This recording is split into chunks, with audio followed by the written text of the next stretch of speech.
Welcome back, FOF, and we do apologize for the break, but we are going to be back into our next matchup. Just to quickly tell you guys what happened, there was a minor issue in the last game causing a pause. Lag was the problem. There was a miscommunication. This communication caused an unpause to occur when the other team was not ready. Multiple kills transpired in that time, so that difficulty has resulted in that game being dropped. It will be remade at a later point, so you can expect to see that game on the YouTube channel. Make sure you guys all go subscribe over there. That is where the VODs lay, and give us all the content and your money. Anyway, we're back into this matchup between Cloud9 and Team AAA. I'm still joined with Civilock. How you doing today? Pretty good. Excited to actually cast League of Legends, that's for sure. And, you know, speaking of which, we got Cloud9 versus Team And, you know, arguably, could be the most exciting match of the day, because Cloud9 has yet to claim their first victory in the season. Can this be the game they turn around? Is this the game that they win? Will Team A be their first victims? We're going to find out right now. Yeah, absolutely. I mean, Cloud9, they easily have the best name in the league, so they have the opportunity to take a game. They do have a WB Red subbed in, one of our mythic players, playing in the mid lane for Team A.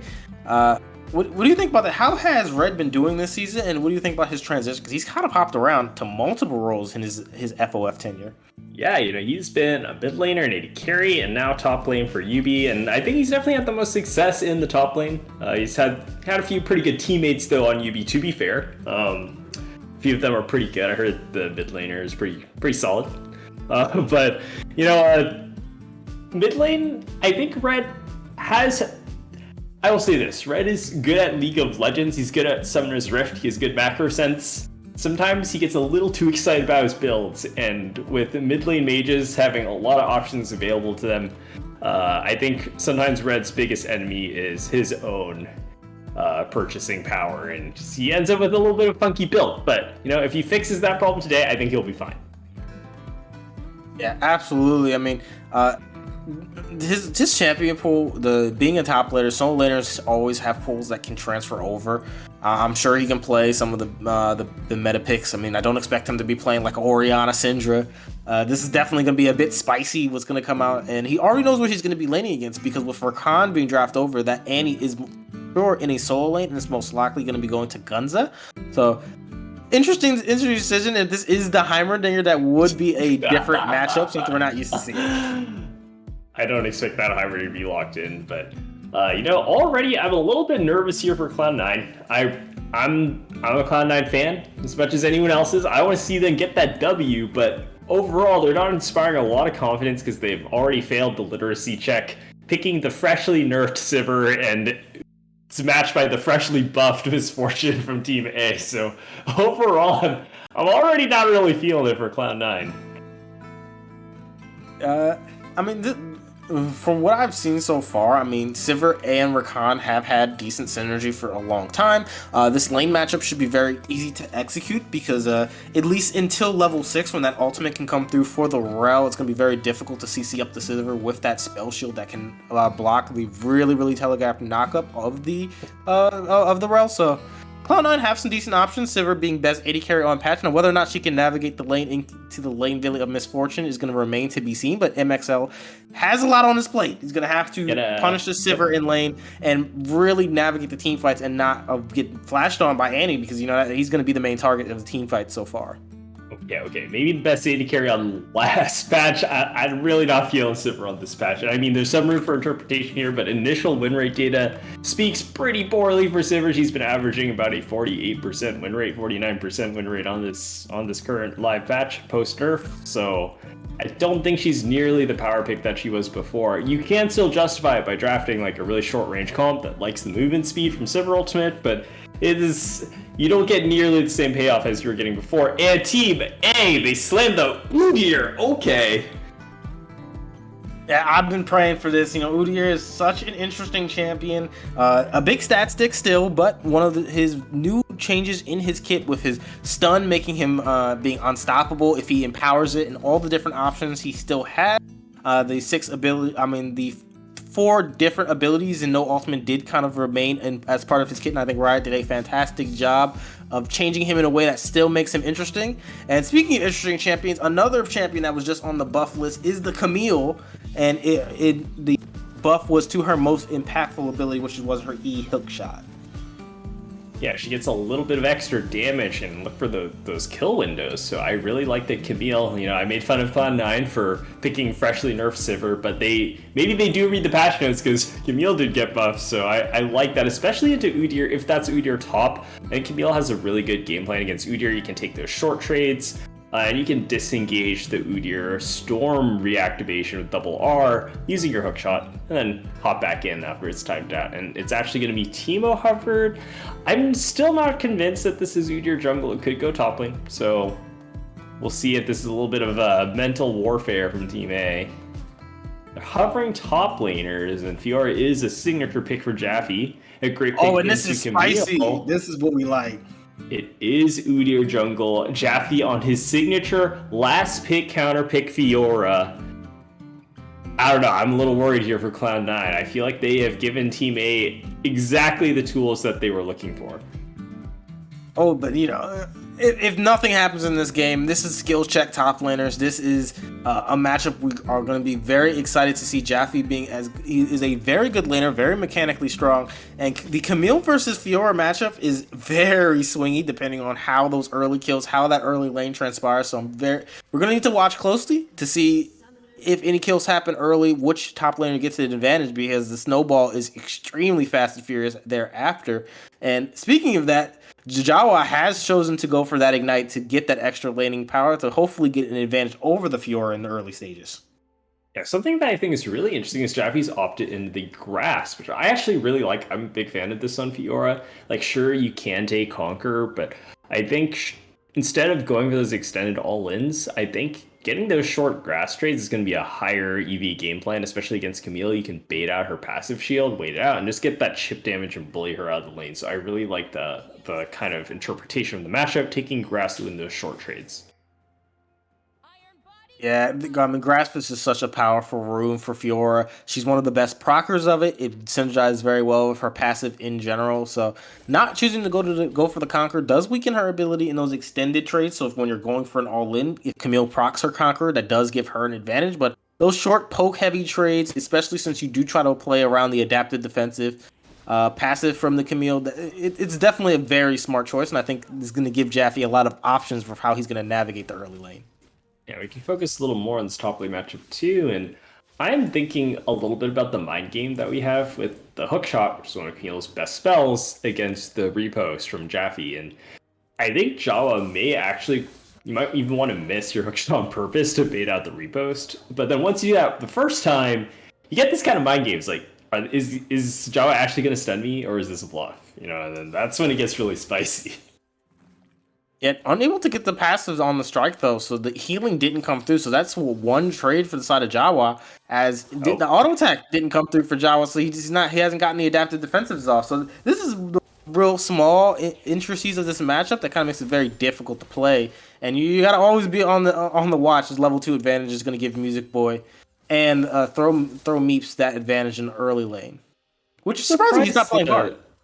Yeah, I'm actually really shocked that MXL got shoved in at level 1. You know, normally Misfortune skills W at rank 1 uses attack speed storage to just brutally shove against most champions. So I'm a little surprised that Super Rakan was able to hit 2 first. But now that they have this wave pulled, it's going to be really hard for Music Boy to crash this safely.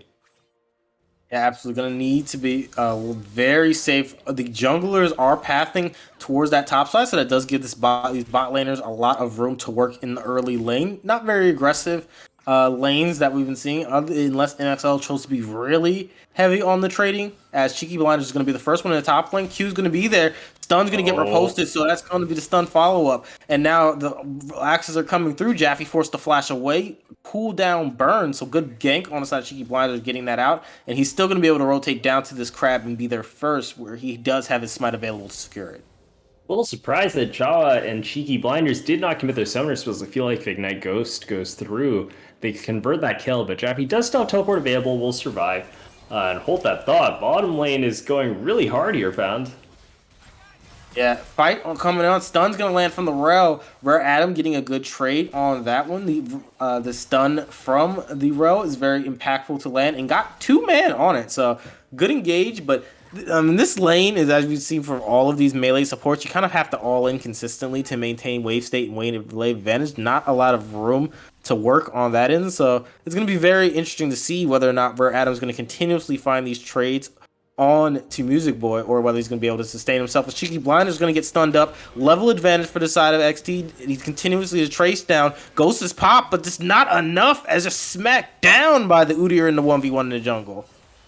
Wow, not something you see every day. Olaf getting stat checked. And speaking of stat checking, Rel throwing their weight around Rare Adam, looking for a big play here, but I don't think C9's going to handshake on that with the cannon wave coming through. Yeah, G Blinders just gets ran down and killed by XT. I guess Udyr just has more stats, and yeah, there isn't much more to say about that. Gets caught kind of with his pants down in his own jungle, thinking he's safe. Yeah, absolutely. This is something that is not very indicative of how Olaf likes to play. When he's behind and the other jungler can just beat him down, not a good look. But Cheeky Blinders does still have that top lane flashy burn. Jaffe is going to be under the tower for the meantime, but is a dive target. This is something with an Ignite Camille and Olaf can do, provided they execute the dive very, very well. So I would expect that to be the avenue to look for, as his bot lane does have pressure, and the Dragon's going to be an available option also, so you can try to utilize that prio to get one of these big objectives on the map. Yeah, we'll see if Jawa does get this tower. I was a little worried that Jaffe would pull off a freeze here, and that would be super bad for Jawa, but fortunately able to crash. Fortunately, if you're a C9 fan, I suppose. And as we turn our sights to the bottom side of the map, Music Boy is just returning the lane, C9 fans, got that reset. All C9 fans. Yeah, for life. Just we C9 and yeah, Music Boy looking for the shove in. Maybe they're looking for dragon control, but I don't think they have quite enough power to just make that happen quite yet. Yep, wave pushing back in. Olaf is pinging the dragon. That's going to be the Adam stun's going to land where Adam does get that, as the root is going to be there. So good knockup from Throw Meeps getting the trade damage down, but Music Boy is taking a lot of damage. Trade 1. And with the gank now coming in, Cheeky Blinders is going to be there. The W is still up for the rail. Going to get the stun on Cheeky Blinders. Not going to allow his AD carry to be in any form of trouble. So well played, not burning anything, as XT is taking another 1v1. The fight's in the jungle. Ignite's going to be there. Q2 is going to get the Cho'Gath R on a Q damage out, but not enough just yet in the early stages to take away XT. Is he going to be able to walk out? Yeah, I know. Definitely, like, if you've been following the Discord conversation, you've been following general and trash talk, XT's been kind of giving himself a hard time and looked to be struggling on that Karthus earlier on, but totally showing a different playstyle on this Udyr, on this playmaking champion. I think this is a much better fit for Team A. I know XT loves playing his carry farm champions, but I think the team really thrives when instead they have him on this playmaking champion who can create that early pressure and set up for his team, and making it look amazing so far.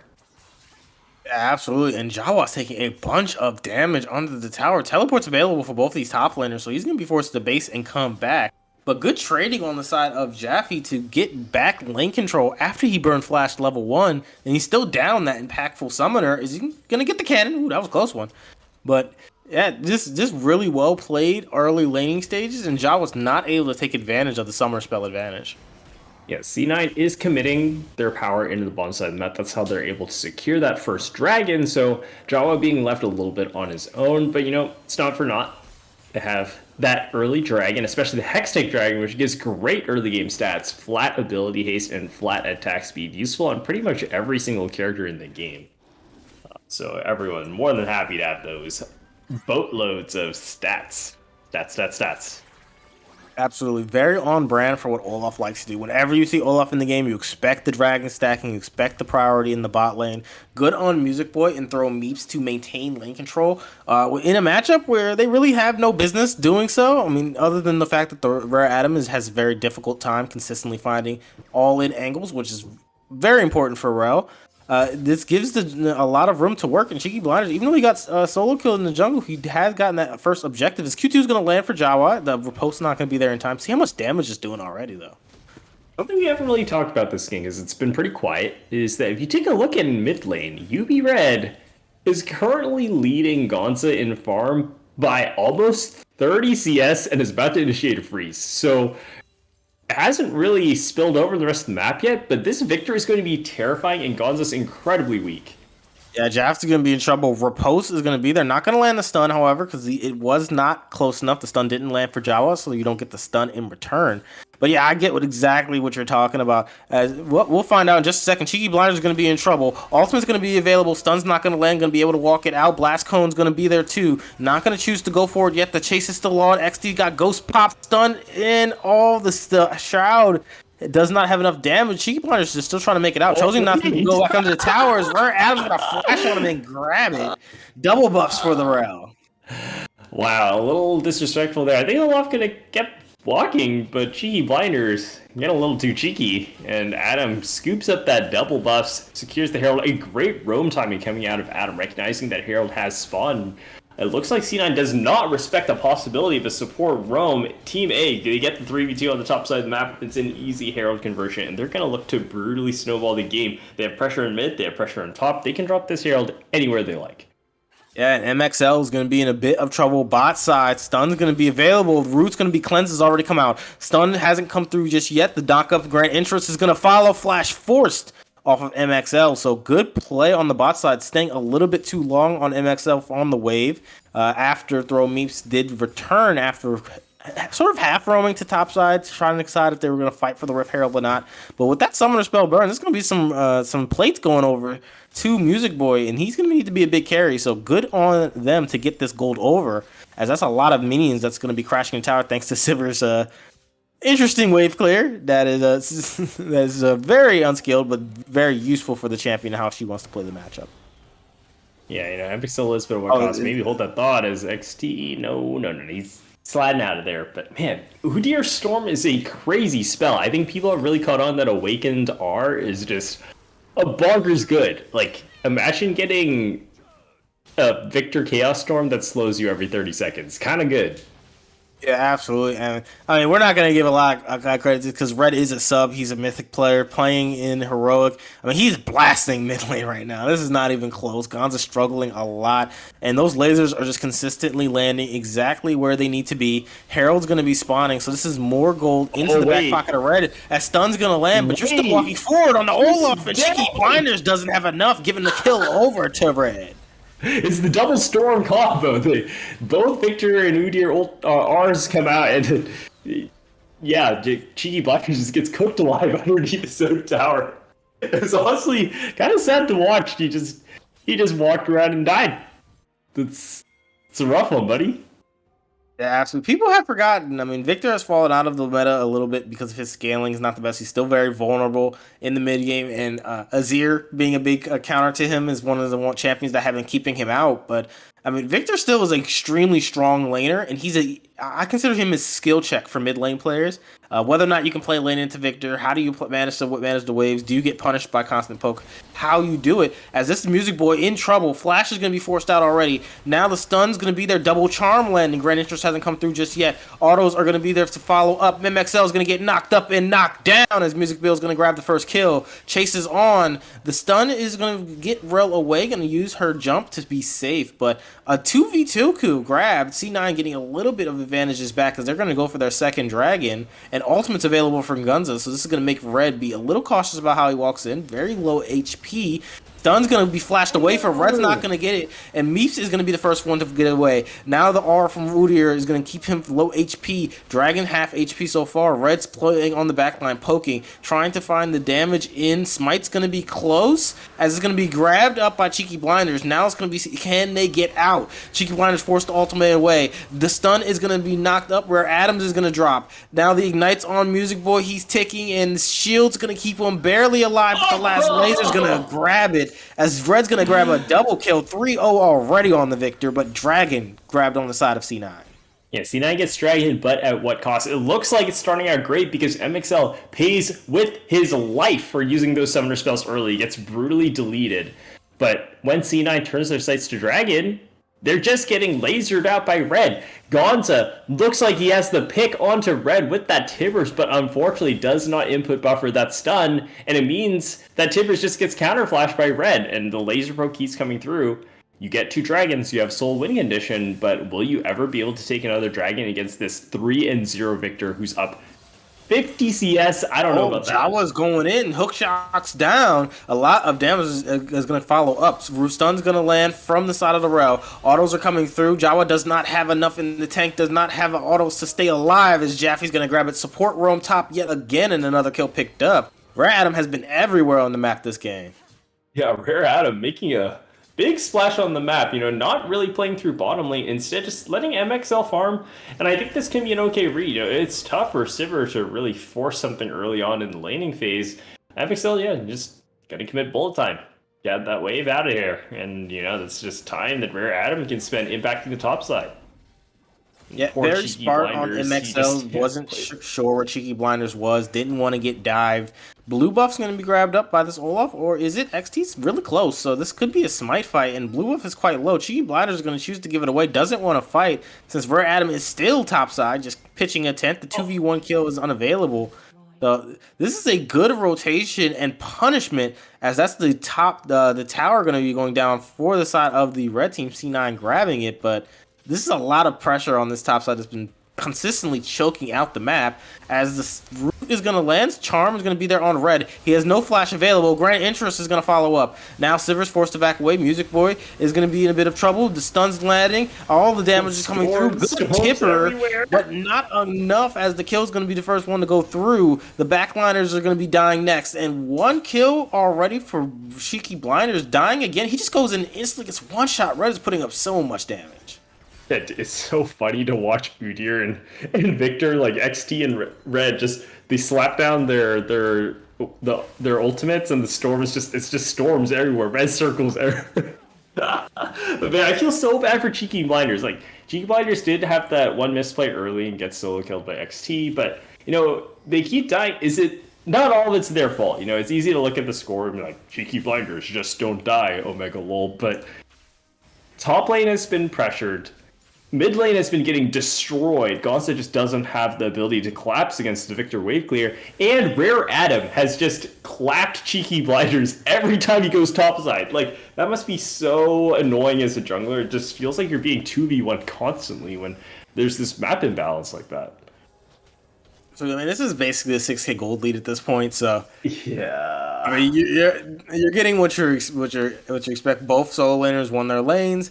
Victor is very, very far ahead, so the damage is going to be there. And when you're Olaf, you have to run in, you have to fight. And if you don't have pressure on those backliners when you go in, I mean, you're just basically trading your life for nothing most of the time. So it's a really disadvantageous position, and he's going to need to find good flanks, good avenues to fit some pressure out, because as the stun isn't going to land where Adam looking for it, doesn't have much to get through. It's very difficult to lock up a Rakan rather without that ultimate. So, but yeah, this is really difficult to play the map in this state, and they have 2 dragons, so they still have a way back in if they do manage to get the soul. So that has to be the hope, is you're looking to get 2 steals in a row at this point, because yet again Red is just bullying this top side. Oh god, we're on track for a Flame Horizon in middle lane, and I play both Victor and Annie, and the matchup is not great for any 1v1, but it shouldn't be this bad. This is just really tough, and Gonza just struggled against a longer range champion in the 1v1. I'm not sure exactly what happened, but just Gonza and Cheeky Blinders haven't been able to coordinate effectively. Like, they just don't have the waves together. They can't get Pride to invade together. They're not able to gank mid together, and this. If you look at Team A, Red, even as a substitute, has been generating so much pressure and tempo for XT to get ahead with.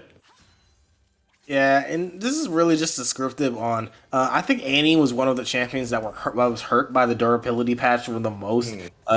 She doesn't have kill pressure on her lane. She just doesn't have very good wave clear. It's very difficult for her to keep her CS numbers up, because she has to use her Q if she wants that reset, but that's most of her damage output. So it's really difficult for her to play. So you kind of see Red just punishing that. I mean, he can't be one shot, and after that point, what was Annie really going to do to you? You outrange her and do more damage to her in short trades. Yeah, I guess, you already talked about Dragon Soul being a way for C9 to find their way back in the game. They're not going to get this Dragon, but, how are they supposed to fight? If C9 comes back to this game, how are they going to make that happen, Found? Well, they're gonna have to play their ranges. They're gonna have to utilize the on the hunt to make sure they can stay as safe as possible. Cheeky Blinders is gonna need to find ways to be useful, as he's gonna find his way to be useful in the ground at this point. But I mean, there's other options. Oh, There's other options available if they can use the kite back. But I mean, in all team fights, you have to expect that Cheeky Blinders is gonna be the first one to go down. It's what you do after that to make sure that the team fight is still gonna be winnable, and whether or not you can actually kite back enough and hope that. Team A goes too far and gets stunned in one of these corridors where Silver can really clean up. yeah, for sure. I don't expect GE Blinders KDA to improve, even if they play perfectly from this point out. If you're trying to play the game and you're Olaf and you're behind, you kind of accept death as an inevitable part of playing the game. You're gonna have to run into victor misfortune, and you will not live to tell the tale. You just kind of pray that you prage and hope that Sivir can clean up after you. But I don't know, Music Boy, they're trying their best. They're 2-1, but they're only at one item as Sivir, and they need so much more time to scale that I don't think they're going to get. Yeah, absolutely. And I'm really big into giving grace to people. So Cheeky Blinders. I mean, the one mistake in the early game has repercussions, and unfortunately, he's on a champion that's just functionally a 0-10 champion or 10-0 champion. If you get far behind, your life is useless. You're gonna get traded. You're as strong as a cannon minion. If you get super far ahead, you can roll the game. So this is kind of like the feast or famine playstyle that some of these champions have, and I mean, if Udyr is ahead, he just does what Olaf does better, and at that point, you're in a very difficult spot. As the stun's gonna be there, but just for Khan utilizing that mobility just close enough to Silver to get the free jump out. Oh yeah, Cheeky Blinders isn't even gonna get his own jungle back, and he makes that one mistake early. He does get dueled, but this is not. You can't say that this is entirely Cheeky Blinders' fault. He's been getting turbo roamed on, and mid has just kind of constantly shoved. And this is always a team interaction. This is kind of both the beautiful part and the horrible part of jungling is that your decisions impact everyone on the map, but also everyone else's decisions on the map impact you. And when your laners get behind and you get roamed on by their support, it is really hard to play the game as a stat check jungler. I mean, absolutely. I mean, this is the reason why jungle has become one of the least popular roles in the game. I mean, laners don't really understand jungle oftentimes too, so they'll get blasted in lane and be like, "Well, just gank jungler, he's pushed." But you can't walk through wars and expect the gank to work if the laners are playing smart and they're just blasting their lane. So this is one of those situations where who are you really going to gank as the Olaf at this point? You can't go top lane. Jaffe's under his tower, playing pretty safe. You can't go mid. Red would easily 2v1 at this point and could do so for a long time, especially with that massive CS advantage that was just built up through early laning pressure. So you only really had bot lane to go to, and at this point, there's just not enough avenues in unless Meeps lands fantastic ultimates, and they're really able to just wombo onto these priority targets. Yeah, maybe they need to play through bottom, but FXL has Cleanse Flash, so even that makes it really unappealing. So, yeah, I don't know. I'm not sure what to say. I think C9 really need to get early lane advantages, but, there's still room back in the game. There is a Miracle Soul attempt, and if they get that Infernal Soul on lock, that is a lot of stats they can get back no matter what their gold deficit is. They can scale, but it's going to be rough. Even if they got Soul right now instantly, if you magically snap your fingers, they're still down 10k gold. And I don't know, this is tough. This is tough. Yeah, this is where creativity is really important. I mean, OG2 came back from 10k down. It is possible, but interesting build. I actually really, really like this from the side of XT, the Demonic Embrace on the Udyr. This item is so strong, and any of these tank champions that have AP ratio should be building it. It just gives so much stats and so much utility for an item that basically scales off of everything. HP scales off of it gives you bonus AP, gives you extra stats. So I do like this adaptation, and there's a lot of content creators who've been saying that this is something we should see more often. Yeah, I'm something of a Demonic Embrace evangelist myself. I'm a big proponent of this item ever since they nerfed my baby Everfrost. So now Everfrost no longer cool. My new best friend is Demonic Embrace. I think you should just build this item on every champion. It's great. Gives you health. Health is a great stat. Demonic Embrace, best item in the game. Love Yeah, it. absolutely. I mean, I've been playing a little bit of mid myself, so I'm trying to learn the role a little bit. And my favorite right now is the good old Leandry's Diamonic Embrace Silas. So it can work on almost anybody. As Oh, Cheeky Blinders is going to be in trouble, forced to flash away. Rakan's going to get a big root. Stun is going to kill Rare Adam already. This fight's going in a big advantage so far. Good lockup, as so much gold is going to be gifted over as a really fast fight for the side of C9 picks up two. Red's in a bit of trouble, gonna get stunned down. They're chasing him so far. Root's not gonna be there, and damage is not gonna follow up that fast yet. Stun's not gonna land on Red. They're still chasing him, looking for it, but Music Boy's gonna die in the back line. The no. flash is gonna be there. 2 kills dropped already. C9's getting pulled apart. A lot of damage onto I Love Meats from the Dragon Pit. Red's still alive. They're still trying to find him. Jawa's not gonna go for the hook shot over the wall to try to get that stun, as bullet time is gonna be there. Jawa is burning. He's going to make it out by the skin of his teeth with that last shield from Meeps. But just well played fighting for the side of Team A, and they managed to pull C9 all across the map. Man, that is like basically the best possible fight you're hoping for if you're C9. They get a great start. 5v3 Red, incredibly greedy just in the top side. Not even at this dragon setup. His team is struggling and C9 gets the initial pick. But when they try to convert it, they are out of cooldowns. They just can't find Red, who is kiting like a maniac. Gets so much movement speed and is applying this slow because you have that triple evolve as Victor. And they just can't touch him. That's so painful. And it looks like a great setup and a chance to secure Soul Point, but they just get stalled out for too long, even with Red's greedy teleport. They can't catch him, they can't touch him, and they get obliterated when MXL finds them with the bullet time. Jawa having to limp away, Music Boy already dead when he got stuck in the pit, and it's Team A who's gonna walk away with the objective. Yeah, absolutely. C9 just kind of left their 80 carry, left their jungler behind in the chase, unable to grab Red, who has once again managed to find another team fight where he stays alive the majority of the time, pumping out so much damage. And, Yubi's a good team. Maybe some top lane victors coming out next year. Yeah, Not it's a this flex year. pick. You should keep an eye out for UB Red on the Victor top. It's you never know where that champion's going. Victor's just always been that champion where I just see him absolutely just demolish people in lane. Just the skill check on this, on just how he navigates lane, how he plays it, the way he can play, and how he punishes champions that don't have good avenues into him. I mean, it's just something fantastic to see, and I'm really happy that we're seeing someone execute on the fullest of what Victor can do. Yeah, you have that great keep away, and keep away is exactly what's shutting down C9. They have called the short range that has to go in. And every time they try, Music Boy hits ultimate, Gonz is looking for tippers, Throw Meeps is trying to get that big Rakan charm, and like they run through the entire Chaos Storm, they run through the entire Awakened R from Utyr. They get obliterated without even hitting anyone. It's so tough. They have to run through bullet time. They have to.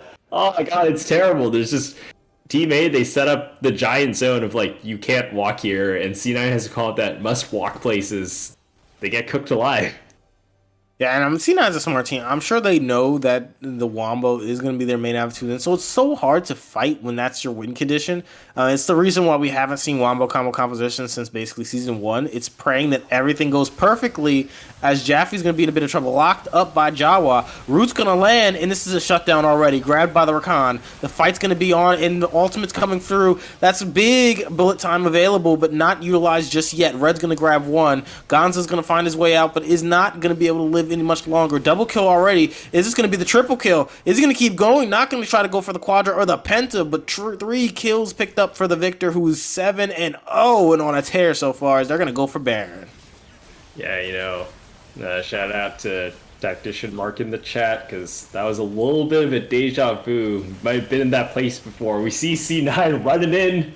They get obliterated by Chaos Storm and Awakened R from XP and Red, and yeah, I feel like we're just watching the same fight over and over again. It's C9's comp only has one way to play the game, and unfortunately they are behind Team A's strategy at this point. They've already scaled to a point where they can brutally counter being ran at in a straight line, and I don't know. I just don't see C9 having a clear way back to the game anymore. They're down 12,000 gold.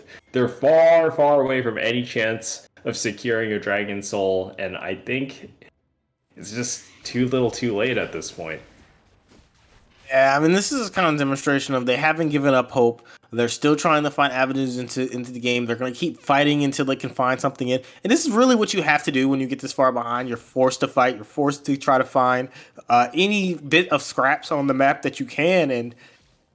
But at this point, it's just so difficult to find those winning fights when killing one person causes basically a full committal of every ultimate, and then after that, you just have nothing left for the rest of the team fight, as we just saw. 4v5 on the back end, but still not enough. Okay, Red just bought a 0-stack Magi's. That's a little As weird. where Adam is just They're dancing. Yeah, Team A is kind of beating a dead horse at this point. That they could really just close it out. They have Baron, so unfortunately, as much as I want the C9 win, I hope they just put them out of their misery at this point. There's just not. It's tough. It's tough. I mean, say that. I mean, Lassie's getting old. It's just my time to just take her out back and just let it go. But I mean, the BM is a little toxic. But I mean, when you're this far ahead, Team A does have the right to just kind of flex their muscles. But they have Baron available, so this could be the opportunity to really try to break open this base. Push on 2 lanes is going to be there. There is still Jaffe on the top side, so a lot of pressure spread across the map on C9. And they're going to have to pick a side and go, because at this point they're going to lose so much gold, and they've chosen to go for a 2-3 kind of outing. So these midliners of the Rakan and Olaf, it's really going to be dependent on where they choose to go to where the next fight is going to be. All right, well, Team A is kind of trying their hardest to lose. I don't think it'll work, but they're playing a really bizarre lane allocation. Honestly, I hate this, and this is a really ugly way to end. They should really just commit to 4-stacking one side. This is like they're giving C9 the only way in back in the game, which is getting the 4v2 in bottom lane or something, but they're just too far ahead. C9 can't even pull it off, so Team A's greed goes unpunished once again. Their food remains unanswered, and all right, here's the dragon. Yep, the dragon's going to be there. Face check is going to come through for the Rakan, going to get a ward. Dragon unspotted. Cheeky Blinders is going to get vision, but not fast enough, and doesn't have the Blabber axe on his pocket just yet. So, but why are they doing dragon? They had open bottom in him. Please, interesting decision on that as Civillock goes through a mini mental breakdown. But other than, I mean, you can definitely understand where it's coming from. I mean, Annie has one and a component items at this point. You can just run and zerg them. There's no point of going through and making this game last longer than it has to be. But teammates just playing safe. They're trying to guarantee their victory. Don't want any mishaps to cause to possibly throw the game. They'd have to throw a lot of times in order to really get this punishment. As we get a highlight of our 0-stack Magi's. Don't worry, he's going to get 25 stacks before the end of the game, I assure you. Yeah, I mean, at this point the game's kind of over. And Team A, they're not only ahead, they also are on track to get soul and their combat scale. So, there isn't really a way for them to lose. At the same time, though, I kind of hold it a mark against them. I know they don't have the greatest record yet. They've struggled with a lot of synergy issues and building team cohesion. So I'm sure it feels good to be winning and to milk this victory for all it's worth. But yeah, Ultimate's going to come through. Jaffe's going to be in a bit of trouble, and this is just the Fiora getting picked in the side lane yet again by herself. No teammate support. So free kill grabbed over to the Sivir, priority target, best person to be getting that gold. IE's going to come through on Sivir soon, so you got to be careful about the 4-item Sivir. It can always win a fight if everything remains perfect, but yeah, just lazy rotation on them, giving over a free kill. Yeah, this is what I mean. Team A just looks really sloppy. I want to be able to say more that they're earning this victory, but at this point, C9 just behind. They didn't execute their win condition, and Team A is just messing around. They're not playing to end the game. They're not playing to win. And sure, even if you're confident you outscaled, this is just not a good way to play the game. You're giving C9 away back in if they get to full build Sivir, and sure, it's unlikely to happen, but you should be trying to end cleanly and efficiently, and when you're this far ahead, there's just no excuse. And honestly, this makes me a little worried for Team A moving forward in the season, because if it's one thing if they're BMing, but if they honestly don't know how to end from this position, that's a huge concern, and honestly leaves kind of a bad taste in my mouth. I mean, it's a concern. It's also, a possibility. Communication is very difficult. Learning how to close out games is definitely a skill. They're just playing very, very passively, not really looking for anything. They're definitely waiting for objectives, so they're going to try to get this next Baron on respawn. But I mean, you are giving a steal opportunity, and this is where the end game Yeah, transition is going to be. exactly. Jaffe is completely uncontestable in this bot lane, already shoving and looking for, but you're having a walk in, taking a bunch of damage. Double knockup's going to be there. Root's going to follow up, and there's no way. There's no way this is going to be the first kill on the Udyr grabbed up. That's a big shutdown available. Cheeky Blind is going to grab his first kill, but an inhib grabbed in reprisal, but with jungler down, you can't safely go for this Baron anymore. Yeah, I mean, unfortunately for C9, I think Team A just runs back and does it again because they have 3 ways of pressure. Jaffe's still brutalizing John on the bottom side of the map. But yeah, this is what I mean. This is just sloppy. And like, they might be able to get away with it this time, but they're giving over huge shutdowns. If they lose a fight catastrophically, it's going to be an objective bounty. If they throw Baron, it'll not only be Baron objective bounty, it'll be like 3 towers worth of objective bounties. You might be able to get away with this against C9, but against another team, if you play like this, you will throw and you will be punished for playing this arrogantly and this greedily. It's yeah, absolutely. And I think this is probably just one of those occasions where they're just a bit unfocused, not knowing exactly where the transition is, letting the game still out. And we've all had this experience when you're playing and the minutes are just going by and you're not, understand where your next avenue is going to be in the game, how you're going to win, where's your closeout tactics, and giving over a jungle kill in the Baron pit where you're trying to get your closeout set up where Fiora's split pushing, she can't be matched. This is essentially a free Baron that was he is doing given over. So. Like, okay, it's one thing to BM. At this point, it's taking so long. This can't even be BM. I think they actually are not sure how to end the game, and it's taking them a while. I think they finally recognize that, we need Fiora to split push, and once Jaffe is pressure, we'll trade the objective. Now they're waiting for Dragon Soul on the bottom side. Why aren't they playing Baron? Dragon's not even up yet. They just look confused, and it's a little annoying.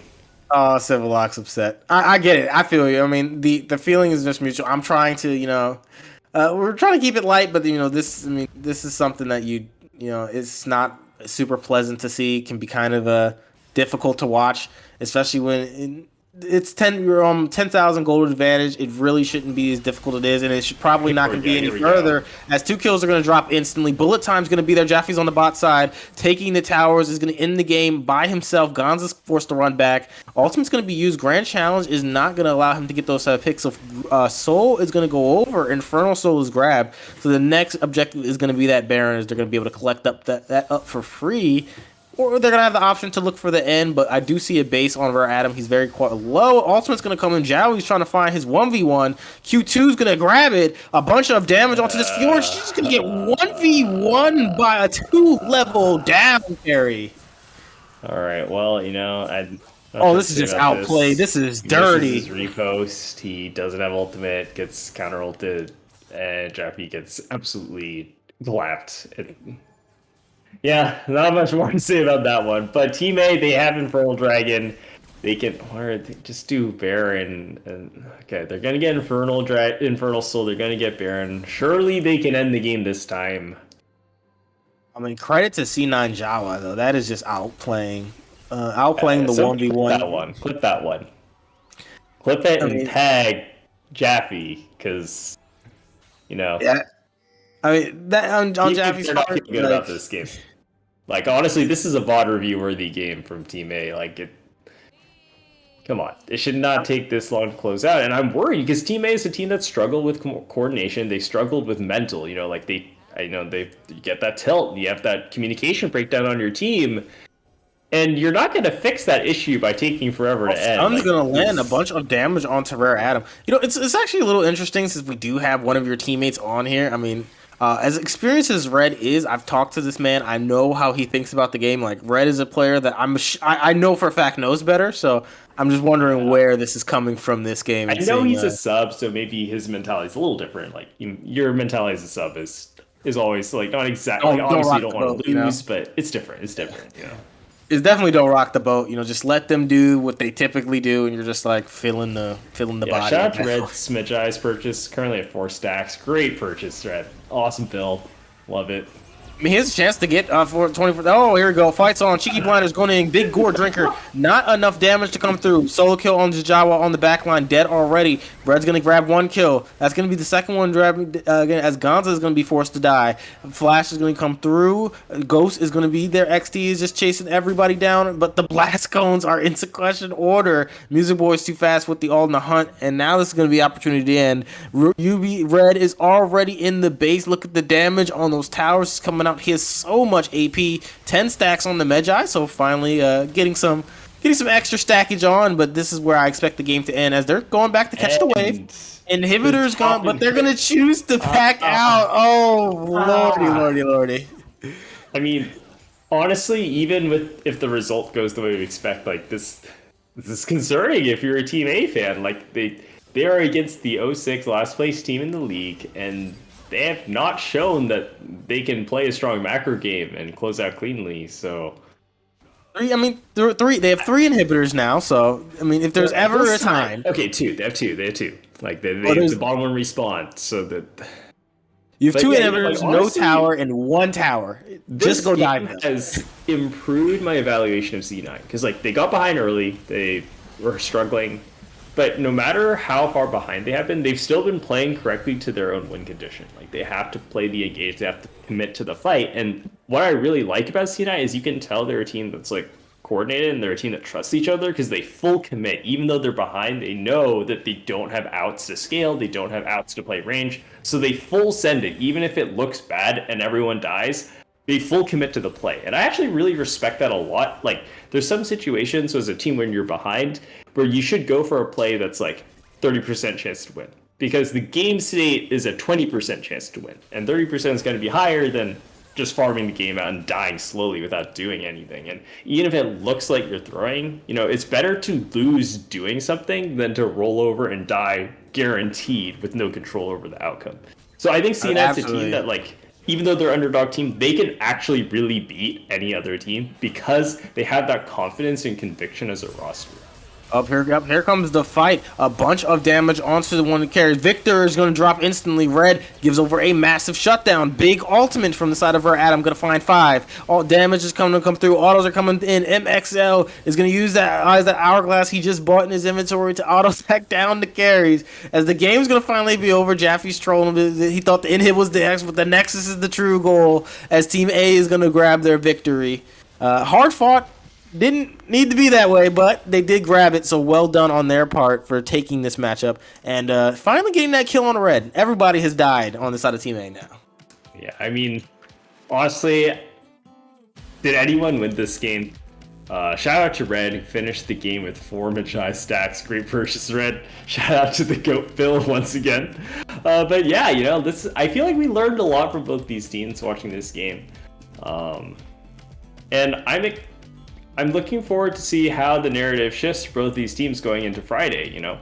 Cloud9 has shown they're a scrappy team, and they'll bring the fight to you. They don't care what the goal is. They will play every single fight, full commit as a team. And Team A, you know, they got ahead, sure, and they won with the sub. And they won by winning all their lanes, but without really showcasing a lot of cohesive macro or coherent game plan, I am actually really worried about Team A moving into Friday. I'm just here to just give the cast, and so I mean, at that point, this game was very entertaining to watch. 20k gold difference at one point, so teammates showing that, you know, they played lanes well, they dominated their 1v1 matchups, punished where they needed to punish. I mean, a victory is a victory, no matter what journey it took to get there. I mean, this day has been a journey. We've had some issues, but we have another day of FOF wrapped up. Please, everyone who's been watching, give a thank to all the staff members who worked through the technical difficulties, who do so much work to put this together. Everybody works so hard, so they definitely deserve their credit, and I appreciate another day. Thank you for having me on. Civilock, I'm sure, is thankful for being on yet again. He has some matchups to look forward to for Mythic coming soon. But have a great rest of your evening. We're going to have an interview coming up with one of our victorious members of Team A, and I'm sure there's going to be plenty of interesting questions to come out. So don't touch that browser. It's coming right up.